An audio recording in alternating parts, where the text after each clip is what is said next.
Welcome to Markets Now. I'm Michelle Rook with Dwayne Bussey with Bolt Marketing, and it was a lower day in everything but the wheat market. And Dwayne, let's talk about corn and soybeans, both making some new lows for the move here, going into the big reports tomorrow. And geez, it feels like we are just too bearish going into those reports, doesn't it? Hey, I think so too. I thought we were too bearish about 20 cents ago in corn. So I'm definitely thinking we're too bearish right now. You're right.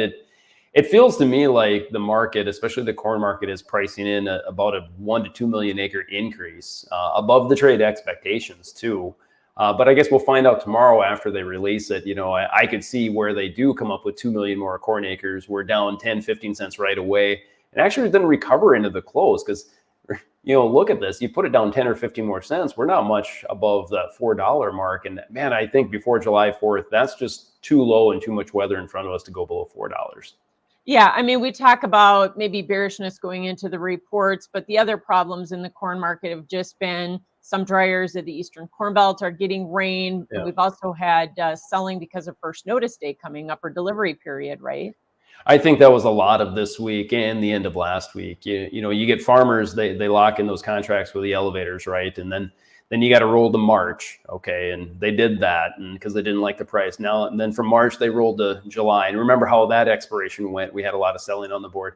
I think this one is kind of the peak of farmer selling because you get this far and you keep rolling. A lot of farmers are just time to give up and let that cash market go. So I think you had a lot of that pressure on the front contract here this week. You're right.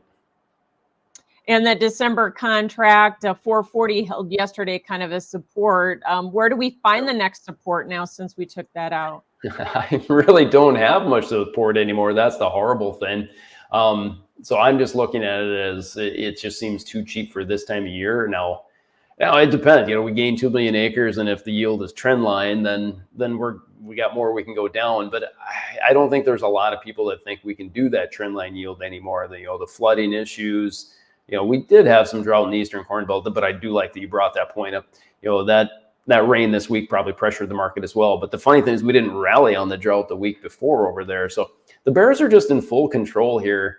And it feels like a deal where they're going to run the bulls out of the market. And maybe that happens right after the report. And then maybe the shorts start taking some profits and we rally back. Obviously, that's kind of what I'm hoping for tomorrow. God forbid, we could have a bullish surprise too. What if I'm wrong and the acres just aren't there? Then you got a lot of shorts in this market that are trapped. So it'll be an interesting day for sure. Yeah, no doubt. We could get a bullish reaction to a bearish report, or just, like you say, it could be bullish altogether below expectations. And one of the things that might play into that, okay, so we have these flooded acres now, which probably won't show up on the report. Is that right? No, they won't. This acreage report survey was done probably the first part of June. So I don't even think they knew about it then. Right. And then prevent plant acres. Certainly a lot of talk about prevent plant acres, either that or we had some corn acres that shifted over to soybeans. So where does that all fall out in the mix? Yeah, I mean, it's supposed to come out in this report, but it's difficult because, man, I mean, it was just a week and a half ago. I was still trying to plant on my farm and got rained out, of course. So we ended up with some prevent plant, not a lot. I've tried to call all over the place in the Dakotas to try to get a grasp on the prevent plant number. There are some real trouble spots, right along the Minnesota-South Dakota border, a little bit in North Dakota as well. But as you head west, it actually dries up and they've got full fields planted and the crop conditions look great. So I'm going to call prevent plant acres a little bit below average, which then when I go back to that March 31st planting intentions report where we were, 6 million off total principal crop acres year over year, the only way you get that is if you have high prevent plant acres. So that's why I keep coming up with a little bit more acres. But as a producer, I'll be thrilled if I'm wrong tomorrow. Yeah. And so will a lot of people. So the other thing, okay, we talk about quarterly stocks are kind of the Rodney Dangerfield of the USDA report, but could you get a surprise out of there because cash basis levels are strong, corn and beans, you see it, and you see the forward spreads working in the bean market. I know. You're right. When I try to look at the quarterly stock side of things, I tried to put a bullish twist on it. But when you look year over year, how large our production was in 23 versus 22, I understand it. I mean, it's hard to really shrink those stocks. Now, demand for corn has been great, right? So that's really reduced it down to this level. But even where the trade estimates are at, that's really strong, very good demand for the last 2 quarters. So I couldn't get a bullish twist there. But to your point, you look at the forward spreads, you look at the basis out there, you look at there being no lines at some of these processing plants. It doesn't look like we have a lot of grain out there. But I think what we've got, Michelle, is some farmers that are really strong holders right now. That's the polite way of saying they're very stubborn. They don't want to sell it for this price, and they're going to hang on, I think. Yeah, I don't blame them. The soybeans, okay, we said acreage could go up slightly on the corn, the estimate 300,000. You think it's maybe closer to 2 million. Soybeans, it looks like the average trade guess there was only up about 250,000 on at least the Reuters survey. So, do you think we see a bigger increase in soybean acres or not?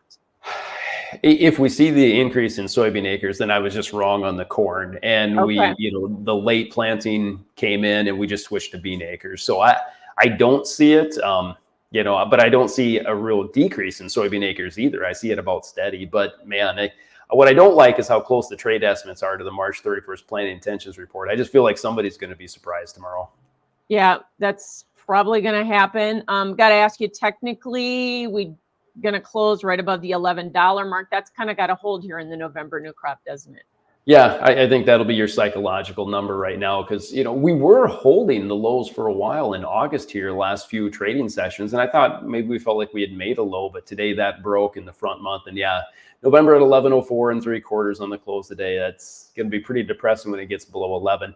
You talked about new crop corn too. The nice thing I feel right now is it's kind of an easy decision when farmers ask me, should I be selling new crop? And I guess the answer is probably not here. I mean, there's just enough growing season or November beans either. I don't think you should be selling either one of them right now. I mean, hopefully you got about 30 to 40% sold before, but I don't like selling here with this market that's oversold.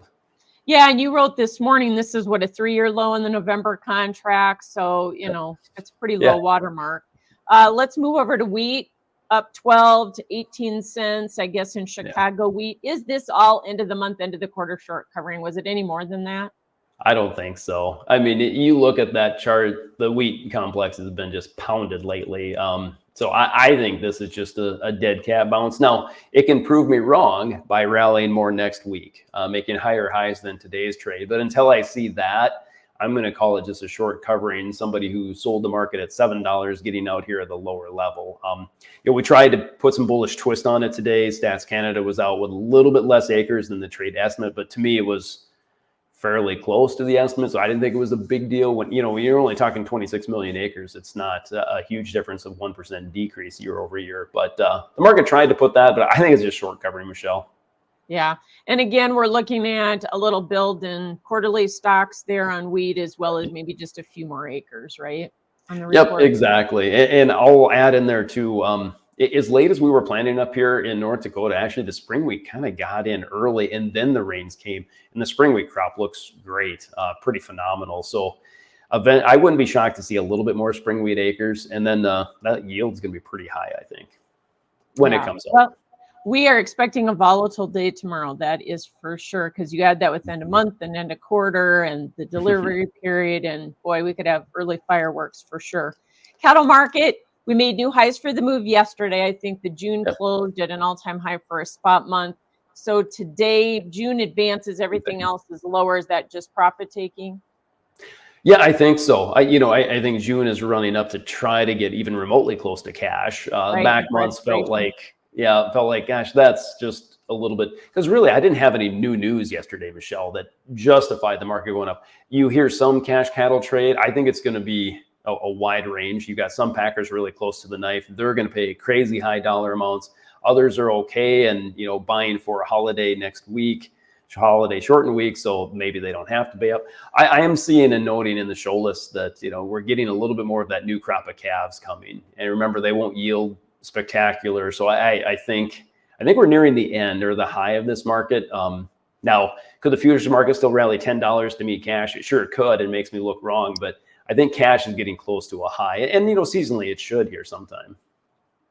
Well, I'm with you there, although we're not even into the tightest numbers yet, are we? No, you bring up a good point. I had other people ask me, like, if we're this tight now, what happens in August? And I'm like, oh, that's a very good point. And to that point, boxed beef, it's not like that's slumping. Exports were decent for cattle. So I understand people being friendly. I've been bullish up to this point, just kind of starting to take profits in those positions now and starting to wonder too about, hedgers again. These are high price for cattle and cow calf guys, looking at November and January at that 261, 260 area. Not a bad ticket at all. So maybe some LRP insurance, something like that. No, some good advice. Thanks for joining us. That's Dwayne Vesta with Vault Marketing. That is Markets Now.